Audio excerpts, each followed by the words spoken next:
Ladies and gentlemen, children of all ages, Law Murray on your TL, and I'm going to tell you now. This is the 2023 NBA Epitome Games series, where I pick out one game from each team from the last regular season. I am putting the spotlight on the biggest weakness of the 14 teams that missed the playoffs and the biggest strength of the 16 playoff teams from the regular season. This installment features the Utah Jazz. This was a rebuilding year for the Jazz, and they did a great job flipping Donovan Mitchell and Rudy Gobert for All-Star, Most Improved Player Larry Markkinen, and All-Rookie First Team Center Walker Kessler under first-year head coach Will Hardy. Utah was over 500 as late as the first night of February, but the defense was definitely behind the offense all season. The epitome game for the Jazz came at Memphis in February, the last game before the All-Star break. Markkinen was held out, and Colin Sexton would not play after the first quarter due to a hamstring injury, but it was a game that showed how little pressure the Jazz put on opposing offenses.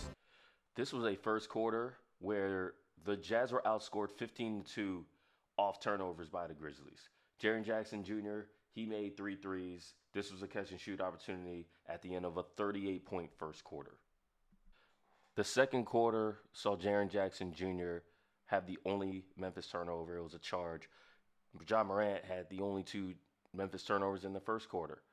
This should have been a turnover. Ochai Agbaji reads the hammer pass from Desmond Bane, but he can't get to the steal. John Morant puts a dribble behind his back, puts a pass behind his back. Agbaji can't get back in and disrupt it, and it's a connection, Morant to Jackson for a dunk. In the first half, Utah was outscored 26-2 off turnovers. The lead was as large as 24 for Memphis. The Jazz did come back in the second half, and Jordan Clarkson had a decent third quarter, but even on possessions where he scored, he winds up picking a technical foul. That's how frustrating this game was for Jordan Clarkson offensively, but defensively, again, no turnovers by the Memphis Grizzlies in the third quarter, and the Grizzlies had outscored the Jazz 35-2 off turnovers entering the fourth quarter. This was the only turnover that the Jazz forced after halftime. Desmond Bane, coming off of a screen, fumbles the pass from Jaren Jackson Jr., and it winds up being a Juan Toscano-Anderson steal, and the Jazz split free throws afterwards.